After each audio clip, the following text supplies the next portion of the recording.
Hey there, friends. I told you whenever I got more news on the ATF raid in Little Rock, Arkansas, that I would pass that on. And yesterday, affidavit came out and the search warrant came out, kind of heavily redacted, but a lot of the information has come out. And it does certainly tell a story of what happened with this man who was shot in the head by the ATF, Mr. Malinowski. I took my time to get as many screenshots of the search warrant, affidavit, and all that good stuff to try to lay out a story that's not quite as long and convoluted as the ATF would like to make it. In other words, trying to make it a little bit confusing. This whole document was 51 pages long. So I've done my best to try to condense that a little bit so that you can see the story quicker and see what actually happened. Let me get started. First of all, it looked like Mr. Malinowski would purchase firearms from Gunbroker, and actually purchased quite a few of them from Gunbroker. And there was a particular store, which it's redacted out right here. The document states that an employee of whatever the store is, it's redacted, stated that Malinowski usually purchases firearms from Gunbroker and has a firearm shipped to this store. The employee stated typically the FSAAP AR style pistols, which Malinowski buys, come directly from the manufacturer before transferring to Malinowski. Malinowski fills out the ATF Form 4473 and is charged a $25 processing fee. The employee provided information concerning current in-stock firearms that were shipped to them and were awaiting transfer to Malinowski. Now, this is one store. In fact, if you notice, they're talking about a specific type of firearm, the FSAAP AR style pistol. You'll see here in a second the list of pistols and firearms that Malinowski was purchasing for resale. So clearly he was dealing from several different stores and with several different stores. I think this is important because I've got a point that I want to make later on in the video about how there is clearly, if nothing else, an illegal registry that the ATF has, because how else would they be able to go between all these different stores and know specifically what firearms Malinowski had purchased if they didn't somehow have access to all that information already? Now, Malinowski would buy these firearms from Gunbroker, lots of them, and he would mark them up a little bit, and he would go to what they're claiming is a gun show. And he would set up a booth as a vendor and sell these to people and not require any paperwork or background checks. Now, we're dealing with the ATF. So I automatically don't believe them because they lie all the time. They're caught in lies, and there's nobody to police the ATF. Congress has abandoned their duties to police the ATF, so nobody is policing the corruption that happens within the ATF. But the ATF is stating that at these gun shows in Benton and I believe Conway, Arkansas, and I think even in Memphis, Tennessee, that this man, Malinowski, would set up a booth and not require any background checks. I know that all the gun shows I go to in the state of Louisiana, mostly in the southern part of the state, and I've been to several of them, that the vendors who sell guns are all required to request a 4473 background check during the sale of those firearms, unless it's a relic type situation where you're buying a relic firearm. I know some of those don't require that. The reason why this is important is because they're stating that he's selling brand new firearms, or at least late model firearms, to people and not requesting a background check. Again, I find this hard to believe. I'm not saying it doesn't happen. I do believe this is a way to try to paint gun shows as being bad. They've been trying to float this idea out there that nobody at gun shows perform background checks, and that has been an outright lie for years that they've tried to push, and it's been debunked time and time again. This looks like a bit of a setup to me. Again, I don't trust the ATF. Had I not been to gun shows on my own and seen with my own eyes that the vendors there are required to seek a background check, and they perform one, and if somebody fails one, they don't walk out with the gun. What people mean when they say that there's no background checks at a gun show is they mean me. If I'm going to a gun show and I decide I want to sell a pistol, I'm not a vendor. I have one gun, I can sell that. Now again, pistols are a totally different thing. Usually you're going to see long guns being sold. Again, I'm in the state of Louisiana.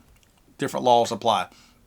So if I have a long gun and I'm walking around and I want to sell my AR-15 or my shotgun, My duty as a seller, not a vendor, but as a seller of an individual gun at that gun show is just, if I know that person is a prohibited person, like if I knew that person was a felon, then it's my duty not to sell to them. But if I don't know that person and I've judged them based on their appearance, I have no reason to believe that they're a felon. I have bought guns at gun shows myself. I'm not a felon. I'm not a prohibited person. I have to assume that somebody else is not. I don't assume that there's something wrong with every single person I meet. I assume the good in people, not automatically the bad in people. So you are not required as an individual like me and most of you out there to ask for a background check. You could do one, but you're not required to do that. But the vendors who bought a booth at that gun show are required, at least the gun shows that I go to.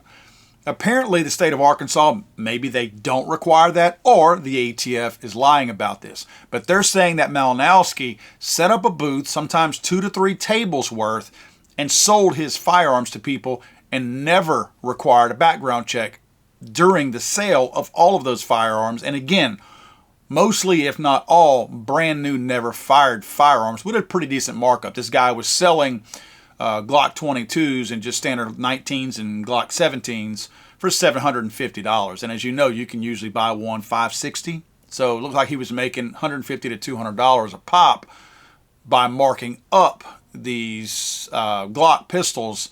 And maybe that's where he was getting his additional profit because he was not requiring a background check. Again, all allegations, this is coming from the ATF, who lacks any real credibility. So certainly I'm not taking their word for it. I'm telling you what they are saying in their report about Malinowski and his actions at these gun shows. Now you'll notice here they have a list of all the firearms that they were able to trace back to him.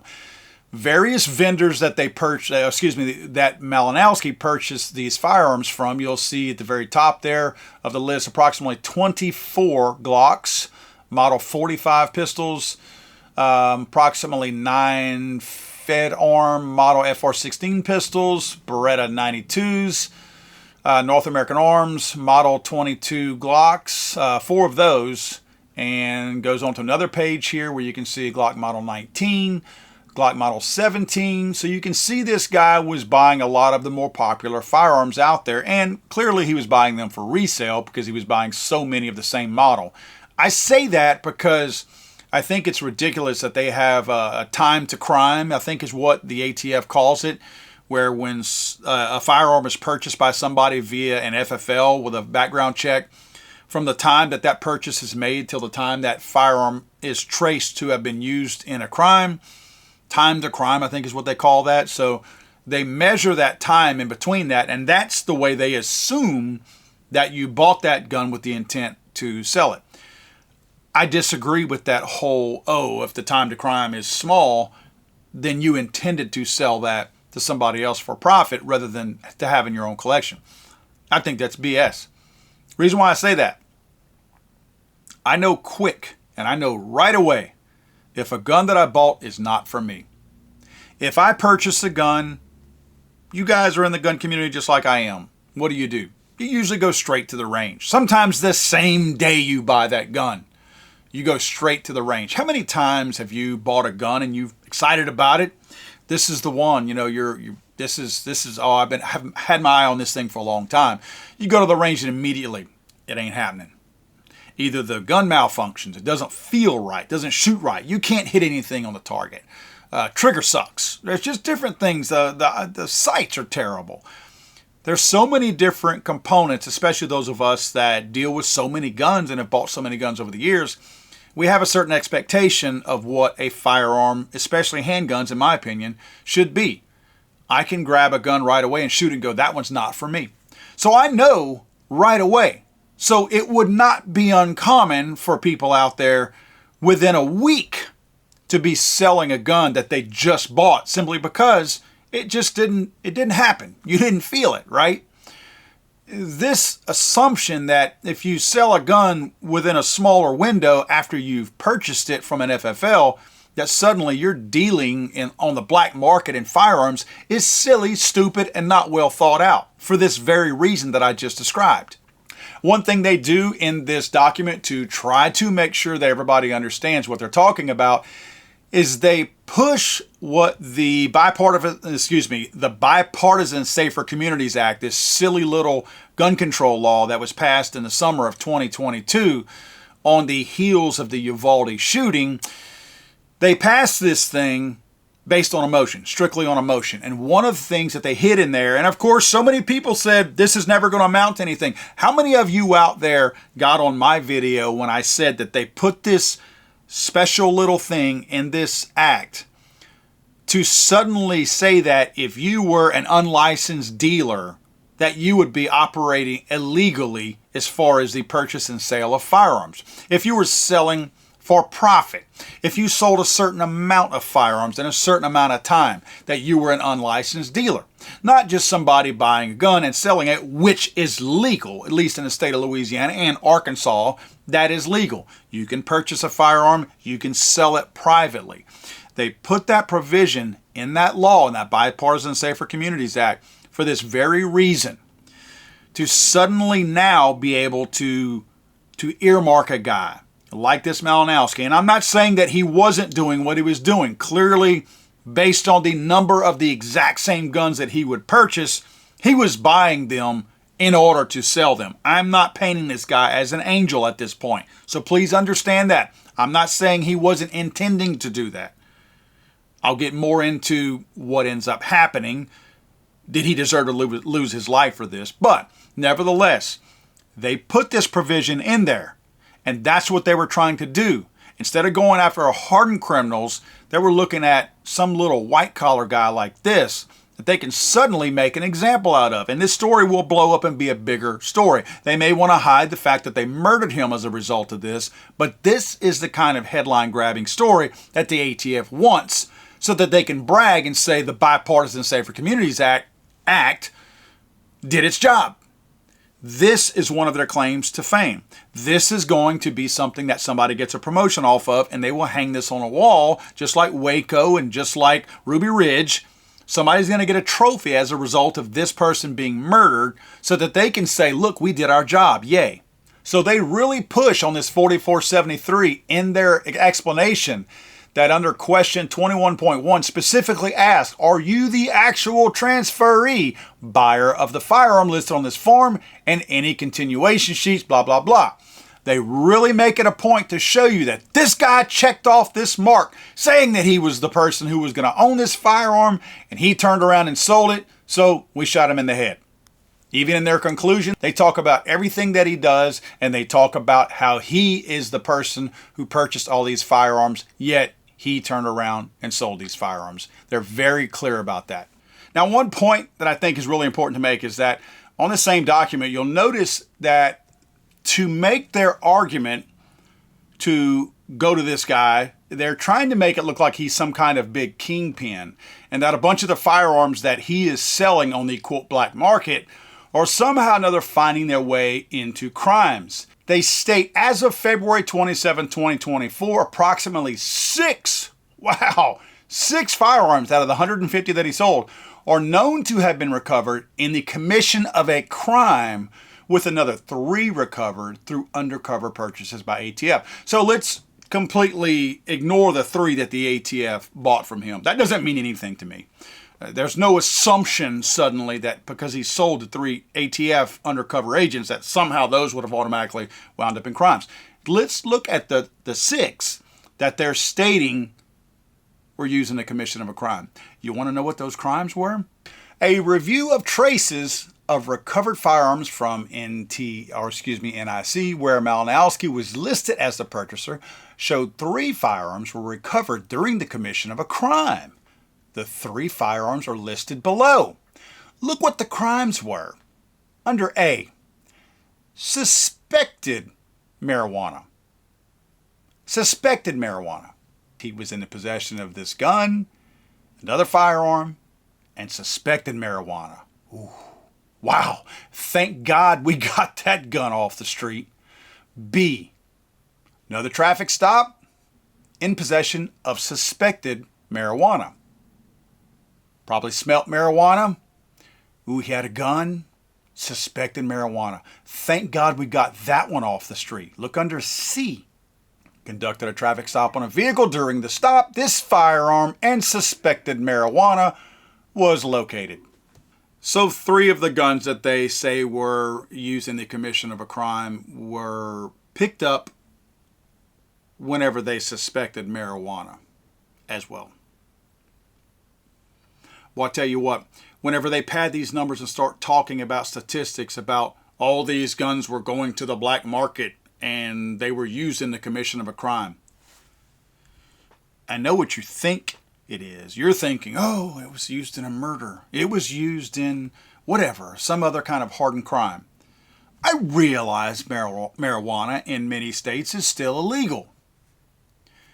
You can't convince me that a man should lose his life because he sold guns to people who had them when they were smoking a little weed. Do you put a bullet in a man's head because one of the pistols that he sold went to somebody who liked to smoke a little dope? Please don't try to convince me that a man should lose his life because he sold a firearm to somebody that likes to smoke a joint. Now you'll notice in some of the documents they talk about Malinowski driving erratically. Look here. On February 15, 2024, they obtained a tracking device search warrant for his vehicle. They were successful on February 21st of installing that tracking device on his vehicle. After that, they started noticing quite a bit that he was driving erratically, and they realized that he was trying to evade them. In fact, he lost them a few times. So before they put the tracking device on, he was driving erratically, and even after that. Malinowski knew that he was being tailed. Yes, there are 2 wrongs here. Malinowski clearly seems to be stupid, because even after he suspected somebody was on to him, he continued doing this, to the point of trying to lose them in traffic. So hard for me to feel sorry for Malinowski, although I bet if he thought they were going to murder him, he probably would have stopped doing this. Clearly he knew what he was doing. Clearly he knew what he was doing was illegal according to them, not my law, theirs. But I don't think he realized he would be murdered as a result of it. Now, looking at the application for the search warrant, I want you to look down there at the 3 of the 4 boxes that are checked off. The basis for the search is evidence of a crime, contraband, fruits of crime, or other items illegally possessed, property designed for use, intended for use, or used in committing a crime. The one box that is not checked, pay particular attention to this, is the one that says a person to be arrested or a person who is unlawfully restrained. They were not going to arrest this guy. They were simply there to execute a search warrant and look for everything from iPhones to his property to the vehicle, all of that. They were not there to arrest him. Again, his vehicle was part of it. They were going to look that thing over, and they did. iPhones, they had 2 of them listed, and of course his home. But again, I think it's worth mentioning that out of this massive list, firearm parts, firearms, electronic devices, bank records, everything that they were planning to go through in order to at least adhere to this search warrant, again, I have to point out that he was not to be arrested. Now, finally, I want to take you to the search and seizure warrant. I want you to look down at the bottom of this. You are commanded to execute this warrant on or before March 20th, 2024, and there's 2 options. One is in the daytime, 6 a.m. to 10 p.m., and the next option is at any time in the day or night because good cause has been established. They checked in the daytime, 6 a.m. to 10 p.m. These people showed up, waited till the week of daylight savings time. This is the week that clocks were set forward, which means you lost an hour of sleep, and when you woke up, instead of it being daylight, it would be nighttime. This is a picture from the raid. These people purposely showed up, even though the search warrant said show up during the daytime, because they had a technicality stating that they could show up at 6 a.m. They chose to show up during the nighttime, but within the realm of 6 a.m. to 10 p.m., which was still dark, nighttime. They did this on purpose. There is no record of a knock, not one record of it. They went to this man's house purposely with the technicality of it being dark, but within what the warrant required. And again, with no record of a knock, knowing this guy could shoot back at him, they probably didn't even think he was a threat anyway, because, I mean, look at the guy. I mean, no offense, but he does not appear to be a threat. Nothing shows that he would be a threat. They thought that this was going to be an easy takedown. They had no reason to execute this search warrant like this. They could have waited until 7 a.m. or 8 a.m. before he went to work. Heck, called him when he was going to work, right? Called him when he was getting into his vehicle coming down the driveway. But they didn't. They wanted to go when it was dark. They couldn't go at 3 a.m. or 2 a.m. in the morning because the search warrant would not allow them to. But they knew that if they went at 6 a.m., which was within the requirements of the search warrant, it would still be dark, and they would have that, quote, element of surprise. That they would have what they considered to be the upper hand. And I guess they did, because they shot the man in the head, and he's dead now. This is troubling to me on so many levels. To me, the Little Rock Police Department, for one, should be ashamed of themselves for taking part in this, and the fire department should as well. They're not required to assist the ATF whenever they're going to murder somebody. I wonder if the PD realized that the intent of the ATF was take no prisoners, right? I wonder if they realized when they were going to this man's house, did the ATF inform them that we have orders to shoot to kill if we need to? I wonder if they knew that. In fact, the ATF, in my opinion, put the Little Rock Police Department's own lives in danger, going there knowing how they were intending to execute this search warrant by kicking this man's door in the dark at his home. I wonder if they communicated any of that to the Little Rock Police Department. I wonder if the ATF will communicate to Congress that thank you for signing our bill and thank you for putting our new law into place, because this is the fruits of our labor here. By the way, we have a death here. Yay! We got a guy off the street who was selling guns to people who smoke weed. I wonder if they're communicating all of these facts and details to Congress and letting them know, you guys helped us make this happen. Because that's what happened. Blood is on every single person's hands out there, from Congress, Senate, the President of the United States, all these ATF agents, Little Rock Police Department, all these people have blood on their hands because they allowed this to happen. They helped make this happen. They helped Malinowski get a bullet in his brain that ended his life and took this man's life. Was Malinowski wrong? Yes. People are wrong for things like this all day long. Again, this man was not to be arrested on this day. This was simply a search warrant. If this guy was such a danger, they would have arrested him there, and he would have been on the search warrant to be arrested along with the search. But he was not determined to be such a dangerous person, such a hardened criminal, that he needed to be brought in that day. It was simply the execution of a search warrant. So clearly the guy was not in extreme danger, and they knew that. Yet they still conducted themselves like this. So what, if there is a similar infraction, you could run me off a bridge? Why didn't they just run the guy off the bridge, right? If he was driving into work, just nudge his vehicle off a bridge and let him die that way. Run him over when he comes out to his driveway, right? I mean, does the punishment fit the crime? No, the punishment did not fit the crime here. They gunned this man down in cold blood. They can use the cover all they want that he fired a shot at them. You come to most people's houses in the dark before they have their wits about them, and you kick their front door in, the same thing will happen. This was done on purpose. This was the murder of somebody. in the name of the Bipartisan Safer Communities Act. That's exactly what this was. And everyone who had a hand in passing that anti-gun bill has blood on their hands as a result of it. God save the Queen, man. I'm sorry, I thought this was America.